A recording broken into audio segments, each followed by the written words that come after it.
Hello दोस्तों, स्वागत करते हैं आपके अपने परिवार एस ऑफिशियल में। जैसा कि आप लोग सभी लोग जानते हैं, ठीक है, मारने में एक छोटा सा सेशन होता है करंट का। ठीक है, आप लोग लास्ट तक वीडियो को जरूर देखेंगे। ठीक है, और बता दे साथियों, अगर आप लोग एमपी पुलिस का की तैयारी करने जा रहे हैं तो आप लोग जीके यहाँ से ले सकते हैं। ठीक है, 20 का 20 का टारगेट चला और पक्का ये गारंटी लेते हैं कि करें जो एमपी का जीके है उसको कंप्लीट करा देंगे और एक एक पॉइंट आप लोग पेपर में देखने को मिलेगा। ठीक है, और बता दें, अगर आप लोग करंट की क्लास नहीं लेते हो तो करंट की क्लास साथियों जरूर लिया करो। हर पेपर में करंट का एक अहम रोल होता है। ठीक है, तो चलिए हम सबसे पहले बात करते हैं एक क्वेट की। ठीक है, तो आपके सामने एक क्वेट है साथियों। क्वेट क्या है साथियों? शेर छलांग मारने के लिए एक कदम पीछे लेता है। ठीक है, बल इसी तरह जब जिंदगी आपको पीछे धकेलती है साथियों, तो निराश मत होना। क्या करना? कमर कस लेना, और जिंदगी आपको एक ऊंची छलांग देने के लिए तैयार है। यानी कि ये समझिए कि जब जिंदगी में आप फेल होते हैं, असफल होते हैं, तो ये समझ लेना कि एक ऊंची छलांग देने के लिए तैयार है क्या? जिंदगी। ठीक है, आप और तैयारी करो और एक ऊंची छलांग पे पहुंच जाओ। तो चलिए बात करते हैं साथियों नेक्स्ट क्वेश्चन की। यानी कि आपके सामने पहला क्वेश्चन स्क्रीन पे लगाया जा रहा है, आप इसे पढ़ें और देखें और समझें। तो चलिए बात करते हैं साथियों कोविड 19।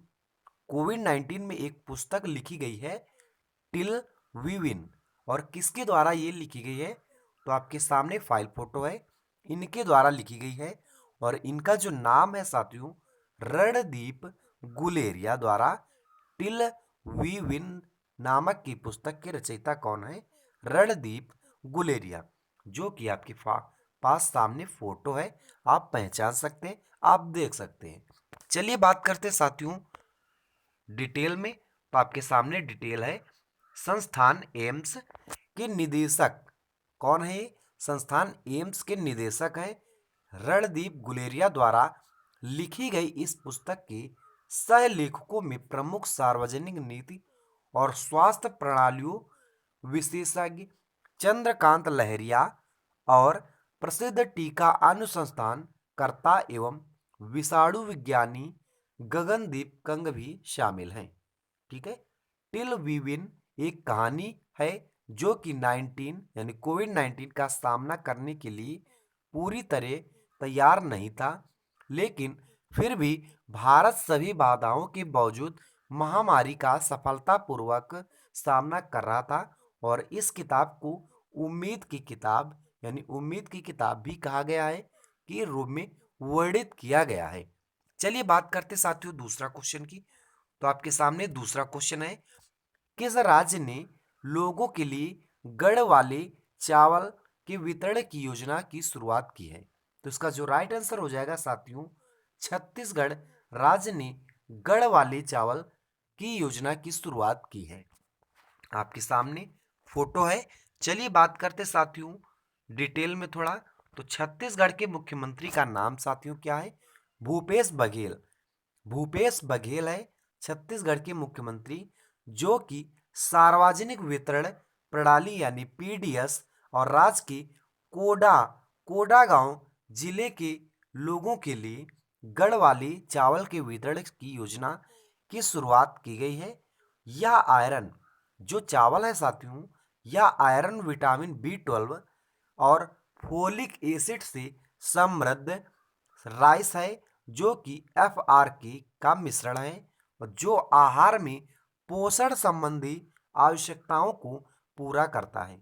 यह कुपोषण और इनीमिनिया जैसी बीमारी को नियंत्रण करने में मदद करता है। चलिए साथियों बात करते हैं तीसरे क्वेश्चन की। तो आपके सामने तीसरा क्वेश्चन है, अंतर अंतर संसदीय संघ के नवनियुक्त अध्यक्ष का नाम बताना है आपको। तो इसका जो राइट आंसर हो जाएगा, हम लोग सी ऑप्शन पे जाएंगे। ठीक है, और आपके सामने फाइल फोटो में दिख रहे हैं। ठीक है, अंतर संसदीय संघ के नवनियुक्त अध्यक्ष। चलिए बात करते साथियों डिटेल में थोड़ा। तो आपके सामने डिटेल है। पुर्तगाल के पचेको को 2020 और 2023 की अवधि के लिए अंतर संसदीय संघ आईपीयू के नए अध्यक्ष के रूप में नियुक्त किया गया है। यह अंतर्राष्ट्रीय संसदों का एक अंतर्राष्ट्रीय संगठन होता है। आईपीयू का प्राथमिक उद्देश्य लोकतांत्रिक शासन, जवाबदेही को बढ़ावा देना और इसके सदस्यों के बीच सहयोग और अन्य पहलों जैसे कि विधायकों के बीच लैंगिक समानता को सशक्त बनाना होता है। इसकी स्थापना की बात करें साथियों तो 1879 यानी नवासी को, सॉरी 79 नहीं, नवासी है, 1889 में की गई थी। और इसका जो मुख्यालय है साथियों वो जिनेवा में यानी स्विट्जरलैंड के जिनेवा में स्थित है। चलिए बात करते साथियों नेक्स्ट क्वेश्चन की, यानी चौथा क्वेश्चन। तो आपके सामने साथियों चौथा क्वेश्चन है, किसने पहली बार मालाबार 2020 नौसैनिक अभ्यास में भाग लेगा? ठीक है, कौन पहली बार मालाबार 2020 नौसैनिक अभ्यास भाग लेगा? तो इसका जो राइट आंसर हो जाएगा साथियों ऑस्ट्रेलिया। ऑस्ट्रेलिया जो है पहली बार मालाबार 2020 यानी 2020 नौसैनिक अभ्यास में भाग लेगा। ठीक है, आपके सामने फाइल फोटो है। तो चलिए बात करते साथियों थोड़ा डिटेल में। तो आपके सामने थोड़ी सी डिटेल है, ठीक है, जो कि संभावित यानी क्वेश्चन बना सकती हैं। ठीक है, ऑस्ट्रेलिया पहली बार मालाबार 2020 नौसैनिक अभ्यास में भाग लेगा। ठीक है, जब पहली बार क्वाड के सभी सदस्य एक साथ होंगे। यह अभ्यास 24वां संस्करण है। ठीक है, और कोविड-19 रोग के मद्देनजर रखते हुए इसे समुद्र केवल गैर संपर्क के रूप में आयोजित किया जा सकता।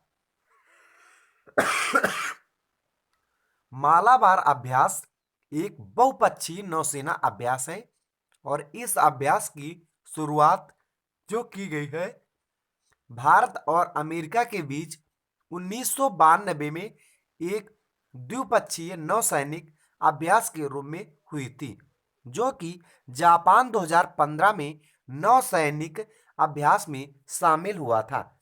चलिए बात करते साथियों 5वां नंबर क्वेश्चन की। तो आपके सामने 5 नंबर क्वेश्चन है, water risk filter report. Water risk filter report निम्न में से कौन जारी करता है? तो इसका जो राइट आंसर हो जाएगा विश्व जन वन्य जीव कोष जो है वही वाटर रिस्क फिल्टर रिपोर्ट जारी करता है। चलिए बात करते साथियों थोड़ा डिटेल में। तो आपके सामने डिटेल है, वन्य जीव यानी विश्व वन्य जीव कोष वाटर रिस्क रिपोर्ट जारी करता है, जो कि पानी की जोखिम की गंभीरता को निर्धारित करने में मदद करता है। WWF के हालिया सर्वेक्षण के अनुसार दुनिया भर में राष्ट्रीय महत्व के 100 शहरों में रहने वाले लगभग 350 मिलियन लोगों को जल संकट का तत्काल खतरा है। 30 लाख की आबादी में लगभग जयपुर सूची में 45वें स्थान पर आया है। इंदौर की बात करें तो लगभग 20 लाख लोगों के साथ 75वें स्थान पर आया है। चलिए बात करते साथियों नेक्स्ट क्वेश्चन की, यानी 6 नंबर क्वेश्चन आपके सामने है। एमेट लेही पुरस्कार से सम्मानित होने वाले पहले भारतीय का नाम आपको बताना है। तो इसका जो राइट आंसर हो जाएगा साथियों एमेट लेही पुरस्कार से सम्मानित होने वाले पहले भारतीय दिनेश कात्रे, जो कि आपके सामने इसका जो प्राइस है यानी मेडल है आपके सामने है, और ये हैं आपके दिनेश कात्रे जी। ठीक है, जो कि पुणे टेक एक्सपर्ट हैं और इन्हें सम्मानित किया गया है एमेट लेही पुरस्कार से, जो कि आपके सामने एमेट लेही पुरस्कार फाइल फोटो है और आपके सामने दिनेश कात्रे जी हैं। चलिए बात करते साथियों डिटेल में थोड़ा, तो आपके सामने डिटेल है। एमेट लेही पुरस्कार से सम्मानित होने वाले पहले भारतीय कौन है? कात्रे जी यानी दिनेश कात्रे। इन्हें centre for development of advance community यानी D DAC sorry C DAC Pune की ओर से वर्ष 2020 के लिए यह पुरस्कार दिया गया है। इसकी स्थापना की बात करें साथियों तो 1967 में अमेरिका में हुई थी। इसकी जो स्थापना साथियों हुई थी वो 1967 में की गई थी। यह एक अंतर्राष्ट्रीय पुरस्कार है जो रिकॉर्ड और सूचना प्रबंधन के क्षेत्र में व्यक्तियों के योगदान को मान्यता देता है। यह सीडैक में मानवता केंद्रित डिजाइन और कम्युनिटी समूह का प्रमुख रूप होता है और उन्होंने डिटेलिया को विकसित करने वाली टीम का नेतृत्व किया था। जो दिनेश कात्रे जी है उन्होंने डिजिटलिया को विकसित करने वाली टीम का नेतृत्व किया है। इन्हीं के लिए इन्हें सम्मानित किया गया है किससे? एमेट लेही पुरस्कार से। चलिए बात करते साथियों 7 नंबर क्वेश्चन की। तो आपके सामने 7 नंबर क्वेश्चन है, रायतू वेदिका योजना किस राज्य में द्वारा शुरू की गई है? जो रायतू वेदिका योजना है वो किस राज्य द्वारा शुरू की गई है? तो तेलंगाना राज्य द्वारा शुरू की गई है। रायतू योजना का एक सिस्टम है जिसे आप किसान के द्वारा यानी किसान के ही लिए रायतू वेदिका योजना शुरू की गई है। चलिए बात करते साथियों थोड़ा डिटेल में। तो आपके सामने डिटेल है, रायतू वेदिका योजना तेलंगाना राज्य सरकार द्वारा शुरू की गई है। रायतू योजना का उद्देश्य राज्य के किसानों के सामने आने वाली समस्याओं का समाधान करना और किसानों को उच्च रिटर्न प्रदान करना, यही है रायतू वेदिका योजना का उद्देश्य। चलिए बात करते साथियों 8 नंबर क्वेश्चन की। तो आपके सामने 8 नंबर क्वेश्चन है, भारत में 100% इनकम टैक्स छूट पाने वाली पहली कंपनी आपको बतानी है।